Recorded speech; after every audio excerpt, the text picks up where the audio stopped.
Hello everyone, it's Lindsay from the Vintage Button, a junk journal and a slow stitch. I do that as sustainably as possible, and this is a slow stitch video. I haven't done much slow stitch on video for a long time, not since Slow Stitch September it feels like. I'm sure there must have been. Some of that is because I've been ill. I still have a bit of a croak in my voice. So what I thought I would do is we would revisit a project that I've been doing in the summer that's not quite there, that will probably get picked up in the spring now. Might try March kind of time, add this into the little rotation, because this bag originally started with this idea that I started when I went up north to visit my mum, help with my mum. She had an operation, so last Christmas, like basically the second half of December, I spent up north kind of with my family up there to help my mum, and I started this project. So we're going to begin this one again, but I just want to have a look at this one so you can see what I did, because that's going to inform what we're going to do with the other one. So I cut out a bird. It was this on a similar background to the one that we're going to use, but I cut it out completely and then I laid it directly onto the bag. The bag is made from an old pair of chinos of my husband's that he no longer wants to wear because of that skinny, remember when that skinny fit was in, and he was never too into it, and they were work jeans or work trousers because he works in an office, but it's smart casual kind of, we're all trendy here. Yeah, they're just like trousers that he didn't wear anymore, and I just keep things by and then I make things out of them. So I did this by taking the crotch right up and sort of cutting it and making it flat. We're actually going to do that with this other pair. And then I took one of the legs and made like the bases of like the big pocket of the bag, basically, the bag bit.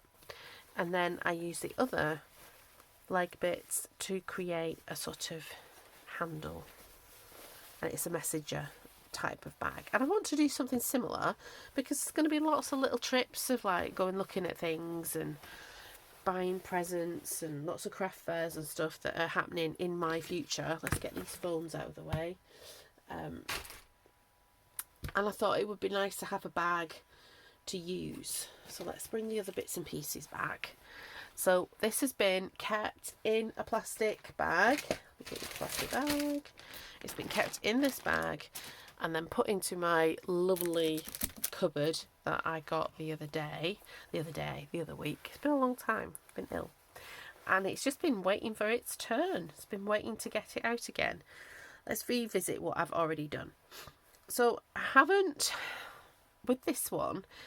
cut it out, and I don't know if I am going to cut it out or if I'm going to do something in situ and then cut it out somehow to put it onto the bag, or create a pocket with it so that it could be like the pocket on the front of a bag. I mean, I kind of like that idea, and then there would be other stitching on the bag, so it's going to be slightly different, but obviously the theme and the thing that we're using is very similar. So I got this bird from a sample book. In the pandemic, I got a lot of sample books for free from a scrap store that was closing down. And yeah, there was 4 birds, slightly different colourway on each bird, but the same pattern and the same depiction of a bird, basically. So it feels like I've got 4 chances to make things that are very bird-like. But actually, I think you don't even need this. You could just draw a very crude picture of a bird on a piece of plain cloth because you're going to cover it up anyway. So it doesn't really matter. I wanted to create a robin, and I've done that by taking more fabric samples. There was this lovely piece of red velvet to make the breast, and then there was various bits of tweed and kind of woolen work. Some of it I've just cut out sort of like little teardrop shapes to go around the eye. I have a load of black buttons, so I'll choose a black button eventually. I'm not going to worry about that too much to go here, and I might do some French knots and various different little stitches. I am going to stitch over this, not quite sure how yet, but I am going to stitch over this to create more texture, and also just to sort of lock in these threads that are coming loose, because I don't want it all to disintegrate, obviously. I mean, it won't to the point where it's tacked completely all around. Is it completely all? Oh no, it's just very loosely tacked. We will have to fix that. So there will be some work on the bird. The beak needs doing. And, you know, if we look at the other one, we're going to go backwards and forwards. You know, there's some things that I've learnt from doing this one. So like the beak, I'm just going to use my wools. And I might go over some things, like add some texture, find some brown wools and add some texture. I wonder if I've got any of this. I've got something similar. I might actually have some of that left, unless I've put it on other projects. But just to add some texture to make it kind of jump off the page. So there will be like some stitches and stuff. The leaves are very simple. I have a green scarf that actually I used a lot on my little witch hat. I think I even used it on the big witch hat. Can I put my hand on it, or have I put it away? Oh,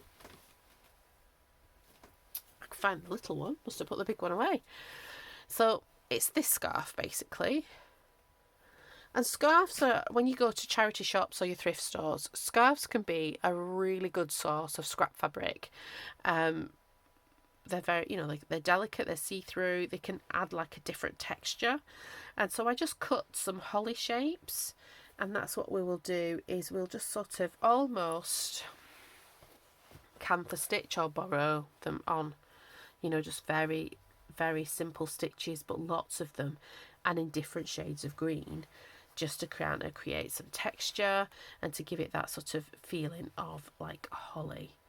So we could even go over things. I'm not even sure how I'm going to do that. I know I've got some cut out and we'll work that out, but I think that's a future project. What we are going to do is we're just going to sort of create the basis of our bag. Let me dig in here. Oh, have I left that downstairs? I could have left it downstairs. Even though I've not been doing any sewing, I took my stuff, or I got somebody to bring me my stuff downstairs. I did, but I'm sure I saw some pins skidding around. If not, we'll just lay it out. We won't worry about it. So this is the trousers. It is. Can I peel that off? No, it's actually sort of welded onto it.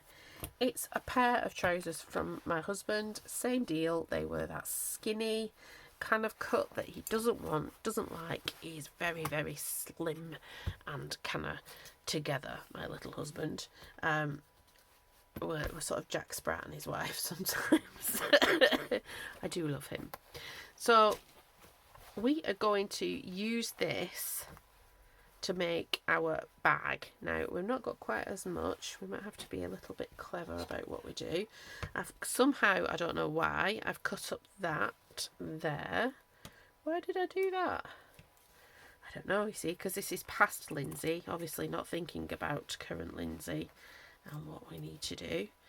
So I'm just cutting this little bit out of the crotch just because it's very thick and we don't need it. And if we don't need it, we're not having it. So what I'm also going to do, if you were going to make a skirt, it would be very similar. If you're going to make a skirt out of a denim, a pair of jeans, and I think we will do that.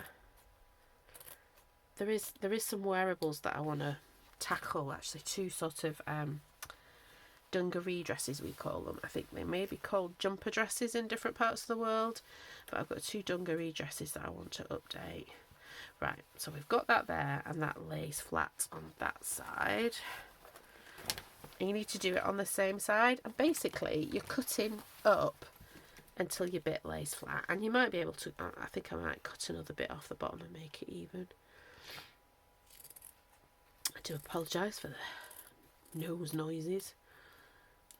I got a cough, I think it's almost 2 weeks ago that I've had this cough and this cold. It's really given me a battering. And when you're, like, my job is to talk on the phone, basically, and then talking on a camera, it's not conducive to it, not at all. Right, so we're laying things flat. So we've just done some snips so that you can see on this side, I've just snipped it up as far as it needs to for me to lay it flat, and then everything lays flat, and eventually it will when I pin it all up. I just want you to get a sense of what we're doing. I really don't know why I did that. Why did I do that? It doesn't matter because I can patch over it. I'm not concerned at all. So then if I pull this up, because we don't need, I think what I will make a pocket for the front. I don't know how. I've got some other fabrics. I've got some brown fabrics, like some more tweeds. We can do that. Kind of have that, bring that colour down. I don't like this bit. Let's just get rid of it.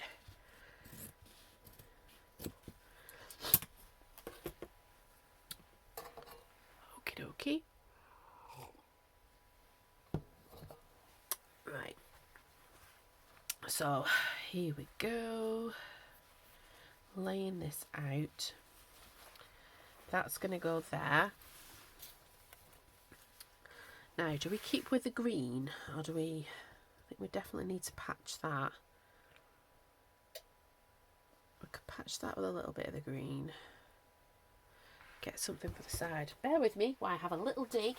In fact, I'll pause it. I'll have a little dig and then we'll come back. Okay, I'm back. So I had a dig through my samples and things in the cupboard to the side of me here. And I've got these kind of like tweeds. That's quite purpley. I think that is a green and a white. Or it's a blue and a white. That's quite nice and neutral, so I quite like that one. The purple one's not for this, but I do like it. And that one and that one's quite neutral, and even the white. Alright, so we have options for little patches on things.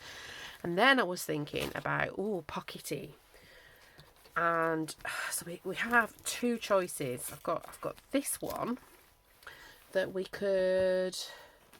I think what you're getting with this is a little bit of my creative process about how I think about things. So like we could have this for the background for the bird, and it could either be still with a white but kind of make it really tight and smaller, so like that.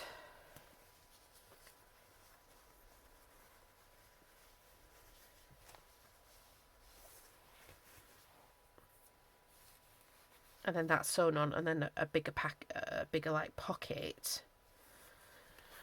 Or we could use this as the bottom of the bag and then make another sort of greeny pocket so it all sort of blends in using this stuff, which I kind of like the idea of that.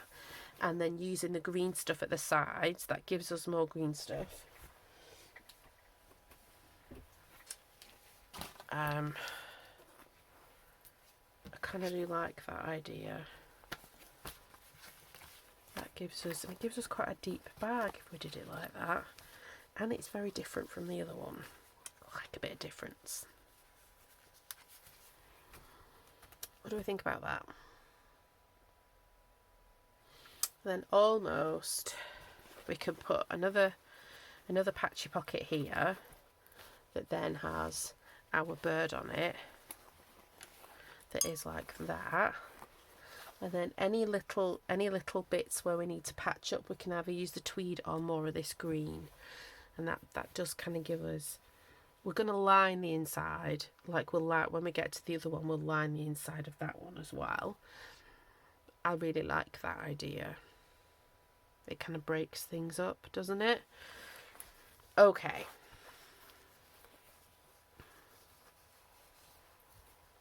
I think I've got some navy blue fabric that's got labels that I could cut up. I'm going to pause you again while I find that. Okay, so I'm back with my fabric with the navy blue labels. Now you're going to think this doesn't look like anything at all that would match, because it's, seafaring, but I'm thinking about this. I'm thinking that oh, there's even that one. It can be made to look quite Christmassy. There's like motifs on here that I can snip out. And when I spied this piece of fabric, I was like, oh yeah. Or even that. It doesn't matter that there's a bit missing here because we can kind of slide it under things. In fact, I'm going to take that.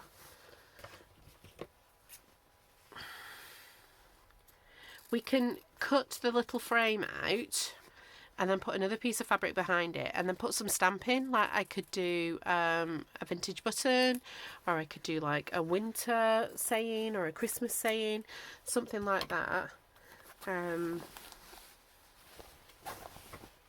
Let's have a look. I do think this is going to be a very useful piece of fabric. Do we want that one as well? Is it too springy? Because I can change this. This bit all here can be changed.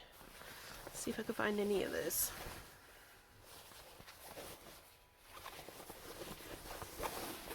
I really enjoy this bit of like choosing things and letting things sort of develop.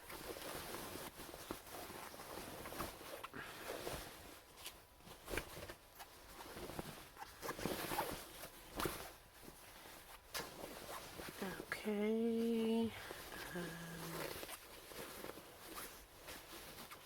You could see some really, I can see some really nice projects. I've just dropped my bit. I don't want to drop that little bit coming out of this piece of fabric.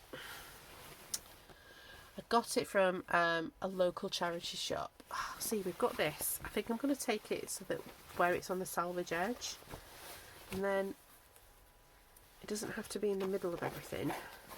It can even be put on its side that way, and it will not, once I've cut it away from all the map stuff, I'm just going to roughly cut it now, but I will be neater in my cutting. But even like all of these things, once they're taken away from like the context, the meaning changes, if you know what I mean. I know what I mean. But yeah, here we go.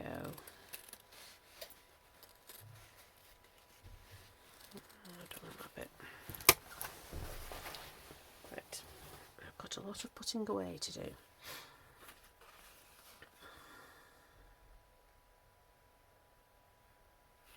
And it could even be turned upside down, and that could be part of the patch. Or that could be part of the patch. That patch there. I like the layering of this.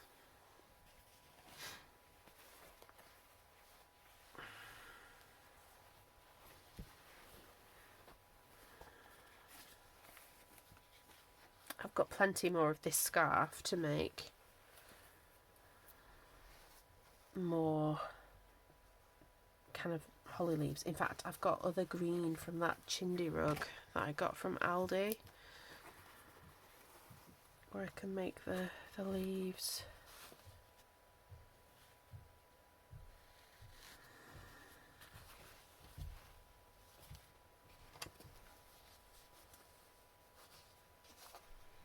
Are there any upside downness to that? Not really. That could go, then that would wrap around there. We could put something else in the middle.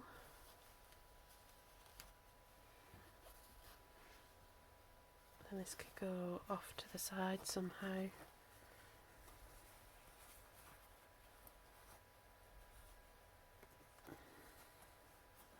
I'm going to cut that out, and then there will be like Christmas greetings or something. I could put, you know, you could put a stamp and then stitch over the stamp.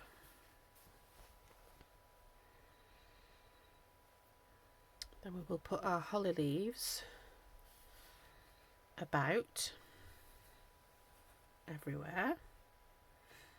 We've got some holly berries.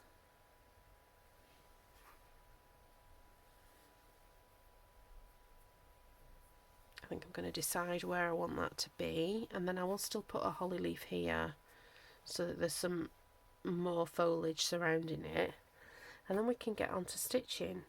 put some more holly berries there. I've got some lots and lots of red vintage buttons.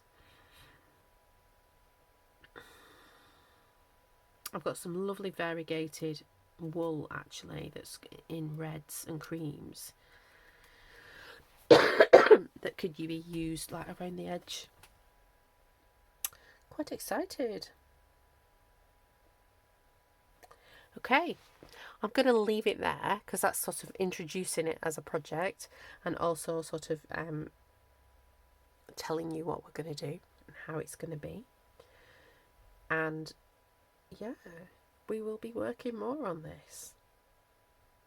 There's still going to be the Just Junk journal that's like Christmassy. I write all these ideas down, and then things like this happen where I get ill and I lose massive chunks of time because obviously I've got work and family and other bits and pieces in life too, so I can't devote the time I would love to devote to this. So yeah, I'm going to be revising what I'm going to offer for Christmas. I still want to do a 12 days of Christmas that'll have a mixture of slow stitch and junk journaling stuff, and because I did some shopping for that in the summertime, almost that I would be able, particularly for the junk journalers, kind of offer you something that you could use and print out. If you can print on fabric, you'd be able to slow stitch as well. I wish I could learn how to do that. That would be quite cool. Anyway, I will talk to you soon. If you've enjoyed it, if this is your first time, kind of give me a thumbs up, give me a subscribe, say hello. I always like to do the chats, in the comments. And yeah, hopefully I will continue to get better. I'm sure I am. I think I'm on the other side of it. I don't think I'm infectious anymore. You know, like when your body needs to calm down after a virus. I think that's where I'm at. So I just have to take it carefully. I want to go out with a friend and over the weekend and do some like early Christmas craft stall looking at, wandering around town. There's pop-ups and there's quite a bit of crafty things going on in my hometown and I want to be involved in them. So I want to be right for that. So today is Wednesday. This video I intend to go up Wednesday evening, so for Thursday, and we will see what happens. And we're just going to take it as it comes. But hopefully, like I said, I will get my act together and get some videos planned and get them out. I've already got Junk Journal January to do, but I'm excited about that too. I'm excited about everything. I just want more time. All right then, lovelies. I will talk to you soon. Bye-bye.